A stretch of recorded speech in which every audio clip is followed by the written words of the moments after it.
বৰ্তমান আটাইতকৈ প্ৰয়োজনীয় বস্তুটো হৈছে অক্সিজেন। তো আমি ডেইলি নিউজত পাই আছোঁ অক্সিজেনৰ অভাৱত মানুহ অমুক ইমানটা মৰিল, অমুকত ইমানটা মৰিল। তো এনেকুৱা ধৰণৰ নিউজ আহি আছে কেইদিনমানৰ পৰা কৰোণাটোৰ ছেকেণ্ড ৱেভ অহাৰ পৰা। তো কৰোণাৰ প্ৰথম যিটো ৱেভ আছিল তেতিয়া কি হৈছিল, মানুহজন চিৰিয়াছ হ'বলৈ হ'লে কৰোণাটো হোৱাৰ পৰা 7 দিন 10 দিন 12 দিন বা তেনেকুৱা পিছতহে মানুহজন চিৰিয়াছ হৈছিল, মানে বহুত দিন পিছত চিৰিয়াছ হৈছিল। তো এতিয়া যিটো ছেকেণ্ড ৱেভত কি হৈছে, মানুহজনৰ কৰোণা হৈ পিনি টেষ্ট কৰাৰ কৰোণা ভাবোঁতে টেষ্ট কৰি ৰিপৰ্ট অহালৈকে মানুহজন চিৰিয়াছ হৈ যায়, মানে অক্সিজেনৰ তেখেতক প্ৰয়োজন হৈয়ে যায় লগে লগে। ছ'চিয়েল মিডিয়াত বৰ্তমান এটা বিষয় আলোচনা হৈ আছে যে আচলতে মানুহে গছ গছনি কাটি তহিলং কৰাৰ কাৰণে হেনো অক্সিজেন ল'ব লগা হৈ আছে। তো বিষয়টো তেনেকুৱা নহয়। অক্সিজেনটো কি হৈছে, আপুনি মই যেতিয়া এই যিটো উশাহ ল'লোঁ, মই উশাহটো লওঁতে মই যিমানখিনি বায়ু মোৰ ভিতৰত গ'ল তাৰ মাত্ৰ 21%হে মোৰ ভিতৰত অক্সিজেন গৈছে।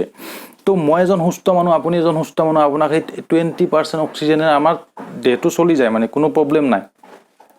কিন্তু মানুহজন যেতিয়া চিৰিয়াছ হ'ব তেখেতক তেতিয়া কি হয়, অক্সিজেন মানে যেতিয়া এই চিলিণ্ডাৰৰ মাস্কটো লগাই দিব চিলিণ্ডাৰ অক্সিজেনৰ, তেতিয়া কি হয় তাত 98% অক্সিজেন তেখেতৰ ভিতৰত যায়।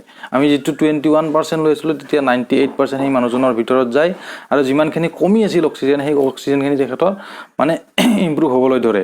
তো এতিয়া কথাটো হ'ল মানুহৰ এই অক্সিজেন চিলিণ্ডাৰটোতনো অক্সিজেনখিনি ছেভ কৰে কেনেকৈ। তো যিবোৰ অক্সিজেন বনোৱা প্লেন থাকে সেই প্লেনবোৰত বায়ুমণ্ডলৰ অক্সিজেনখিনি ছেপাৰেট কৰি লৈ তাক সেই অক্সিজেনখিনি -185 ডিগ্ৰী চেলচিয়াছলৈকে ঠাণ্ডা কৰে।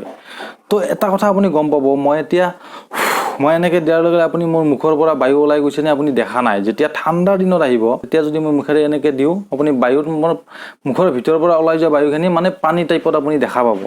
তো সেই তেনেকৈ এই যেতিয়া -185 ডিগ্ৰী চেলচিয়াছলৈকে যেতিয়া ঠাণ্ডা কৰিব, তো অক্সিজেনখিনি লিকুইড হৈ যায়, মানে পানীৰ নিচিনা হৈ যায়।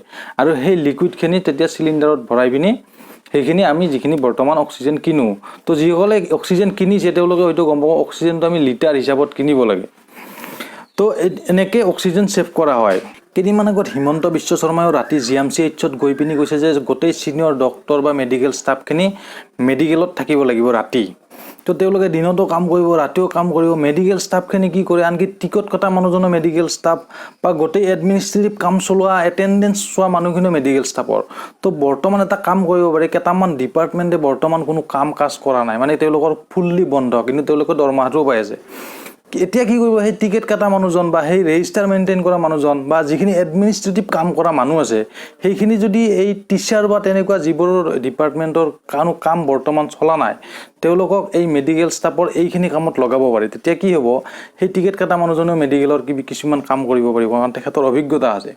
আৰু সেই ৰেজিষ্টাৰ মেইনটেইন কৰা মানুহজনেও সেই মেডিকেলাইজ কামখিনি কৰিব পাৰিব। তো যদি তেনেকুৱা কামটো গভমেণ্টে বৰ্তমান কৰে তেতিয়াহ'লে কি হ'ব, খুব কম দিনৰ ভিতৰত হয়তো আমাৰ কৰোণাৰ এই যুদ্ধখনত আমি জয় হোৱাত সুবিধা হ'ব।